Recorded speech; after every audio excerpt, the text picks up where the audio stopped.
السلام علیکم۔ میں ہوں خالد حمید، خبروں کے ایک بلیٹن کے ساتھ۔ D G I S P R lieutenant general Ahmed Sharif Chaudhry کا کہنا ہے کہ فیلڈ مارشل عاصم منیر کے بارے میں پاکستان کے صدر بننے کی باتیں بے بنیاد ہیں۔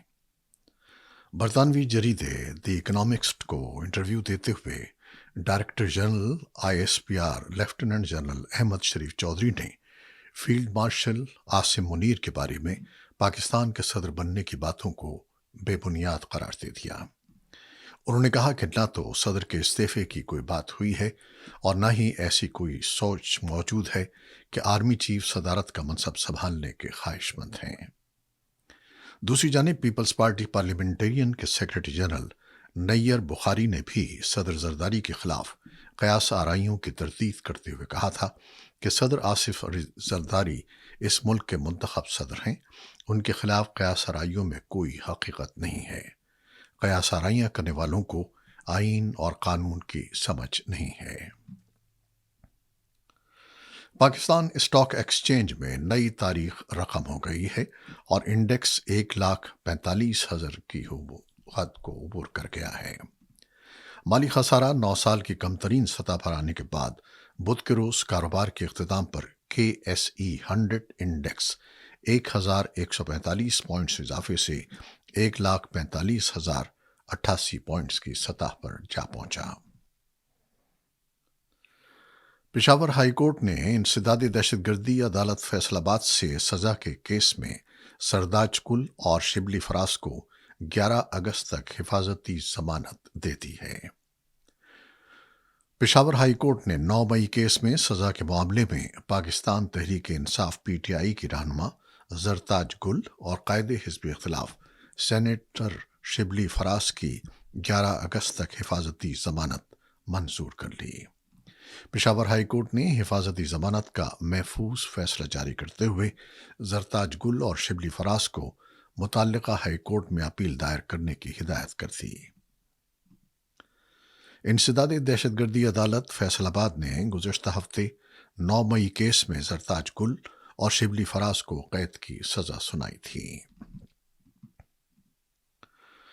مشیر اطلاعات خیبر پختونخوا بیرسٹر محمد علی سیف نے کہا ہے کہ بانی PTI کی رہائی کا راستہ اب کوئی نہیں روک سکتا۔ ایک بیان میں بیرسٹر سیف نے کہا کہ تمام تر فسائل کے باوجود PTI نے کامیاب اور پرامن احتجاج ریکارڈ کرایا۔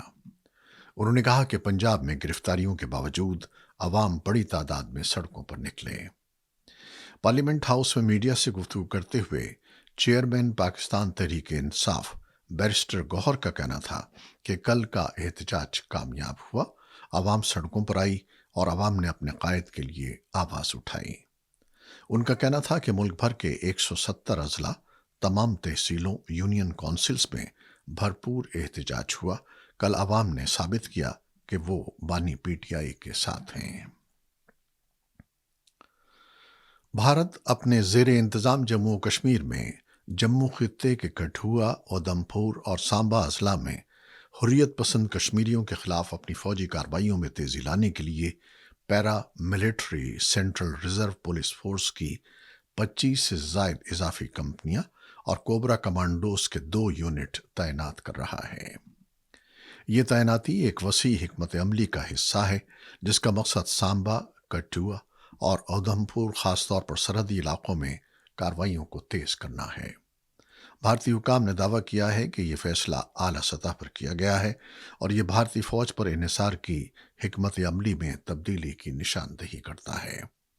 کٹھوعہ میں بھارتی فوج کے 2 بریگیڈ پہلے ہی تعینات ہیں۔ یہ اقدام متنازع علاقے پر اپنی گرفت کو مزید مستحکم کرنے کے لیے بھارت کی سن 2000 کی دہائی کے ہتھ کنڈوں کو دوبارہ اختیار کرنے کا اشارہ دیتا ہے، جس کے تحت پہاڑی علاقوں میں فورسز کی موجودگی کو بڑھایا جائے گا۔ جموں و کشمیر میں بھارتی تحقیقاتی ادارے NIA کے اہلکاروں نے کہا جیل میں نظر بند کئی نوجوانوں کے گھروں پر چھاپے مارے ہیں۔ کشمیر میڈیا سروس کے مطابق NIA نے سری نگر کے علاقے اخراج پورہ کی رستم کالونی میں جیل میں نظر بند ہاشم فاروق میر کے گھر پر چھاپا مارا۔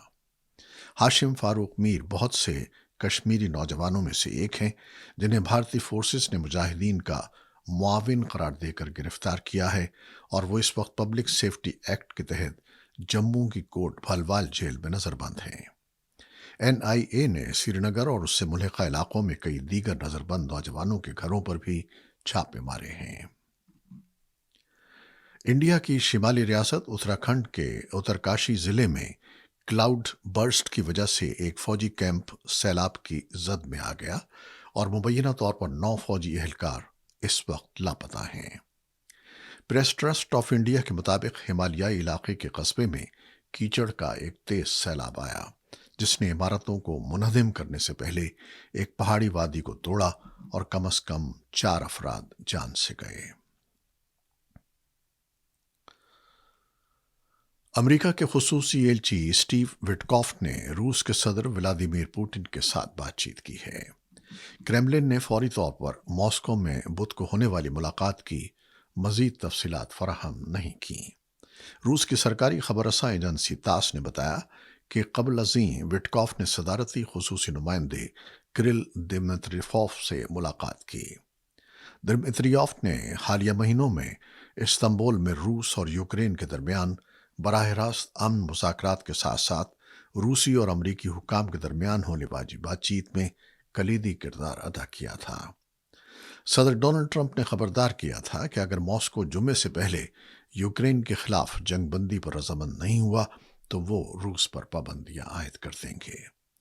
व्हाइट हाउस ने उन मखसूस इक़दामात का इशारा नहीं दिया जो वो करना चाहता है, लेकिन ट्रंप इससे कबल रूस के तिजारती शराकतदारों जैसे भारत और चीन के खिलाफ सानवी महसूलात लगाने की धमकी दे चुके हैं।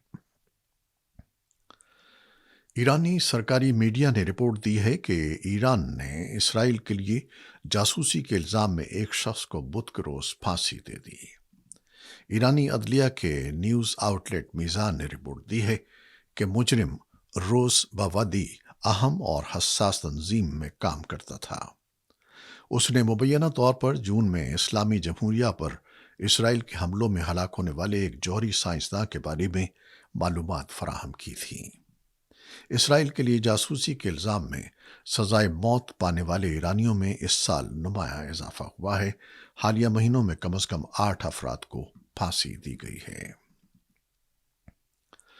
गजा में ग़िज़ाई क़िल्लत और भूख से अमवात 200 के करीब पहुंच गई हैं।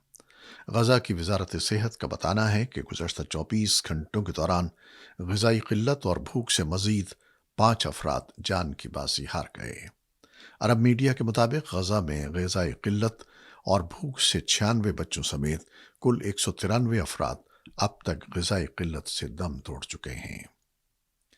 इसराइल ने गजा में गैर मुल्की इमदादी एजेंसियों को काम करने से रोक रखा है और खुराक की तकसीम सिर्फ इसराइली और अमरीकी इंतज़ामिया के तहत की जा रही है। गजा में खुराक की तकसीम के दौरान इसराइली फ़ौज और अमरीकी कॉन्ट्रैक्टर्स की जानिब से खुराक के लिए खड़े फ़लस्तीनियों पर फायरिंग के वाक़यात भी पेश आए हैं, जिनकी वीडियोज़ भी सामने आ चुकी हैं। बैनुल-अक़वामी फ़लाही इदारे रेड क्रॉस ने खबरदार किया है कि गजा में ज़िंदगियां बचाने का मौका तेज़ी से ख़त्म होता जा रहा है। बच्चों के लिए अक़वाम मुत्तहिदा के इदारे यूनिसेफ का कहना है कि गजा में इसराइली बमबारी और जबरी कहत यौमिया 28 बच्चों को कत्ल कर रहा है। गैर मुल्की मीडिया के मुताबिक गजा पर इसराइली हमले जारी हैं और 24 घंटों में मज़ीद 83 फ़लस्तीनी शहीद हो गए हैं। शहीद होने वालों में 58 इमदाद के मुंतज़िर फ़लस्तीनी भी शामिल हैं। मीडिया रिपोर्ट्स के मुताबिक गजा में इमदादी ट्रक उलटने से 20 फ़लस्तीनी जाँ बहक और मुतअद्दिद ज़ख्मी हो गए हैं। उधर अक़वाम मुत्तहिदा के इदारे यूनिसेफ का कहना है कि गजा में इसराइली बमबारी और जबरी कहत से यौमिया कम से कम 28 बच्चे कत्ल हो रहे हैं। बैनुल-अक़वामी फ़लाही इदारे रेड क्रॉस ने खबरदार किया है कि ज़िंदगियां बचाने का मौका तेज़ी से ख़त्म होता जा रहा है। हमास ने गजा की आइंदा तश्कील दी जाने वाली हुकूमती इंतज़ामिया में हिस्सा न लेने का फ़ैसला किया है। हमास रहनुमा का कहना है कि फ़लस्तीनी मुज़ाहिमती तंजीम को गजा पट्टी की गुज़रगाहें और इमदादी कार्रवाइयों का कंट्रोल संभालने में कोई दिलचस्पी नहीं है। एनक्लेव में सरकारी मीडिया ऑफिस के मुताबिक गजा में इंसानी इमदाद ले जाने वाले एक ट्रक को लोगों पर हुजूम पर उलटने से कम अज कम 20 फलस्तीनी हलाक और मुतअद्दिद जख्मी हो गए हैं। 6 अगस्त यानी आज जापान में उस अलमनाक वाक़े को 80 साल मुकम्मल हो गए हैं जिससे जापान समेत दुनिया भर के लोग आज भी खौफज़दा हैं। ये वाक़या 6 अगस्त 1945 को दूसरी आलमी जंग के आखिरी दिनों में पेश आया जब अमेरिका ने जापानी शहर हिरोशिमा पर एटम बम गिराया जिसके नतीजे में इब्तदाई धमाके में तकरीबन 78,000 अफराद हलाक हो गए।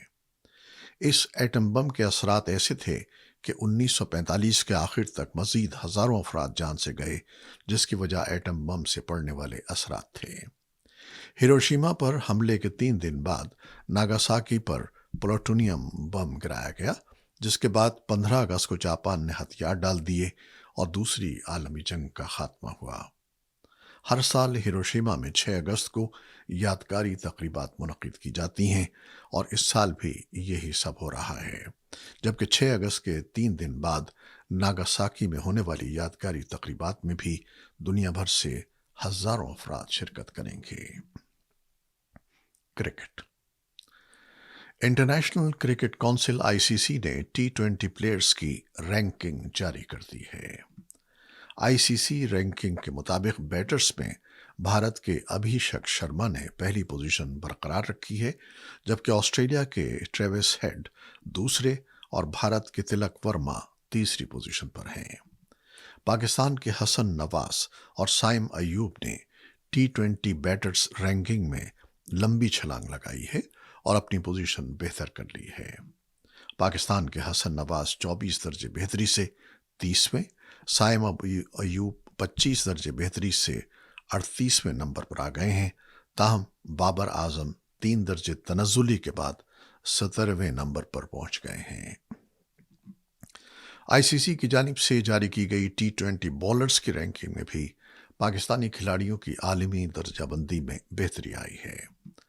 पाकिस्तान के सुफियान मुकीम 69 दर्जे की लंबी छलांग के बाद रैंकिंग में 35वें नंबर पहुंच गए हैं जबकि मोहम्मद नवाज 51 दर्जे बेहतरी के बाद 56वें नंबर पर आ गए हैं।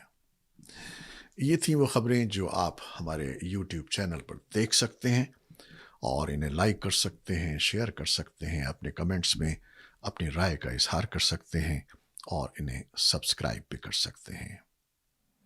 आप हमारे चैनल को सब्सक्राइब भी कर रहे हैं, शेयर भी कर रहे हैं और बेशुमार व्यूज़ भी आ रहे हैं जिसके लिए हम आपके बेहद मशकूर हैं। अपनी मोहब्बतों का ये सिलसिला जारी रखिएगा। खालिद हमीद को आप इजाज़त दीजिएगा। अल्लाह हाफ़िज़।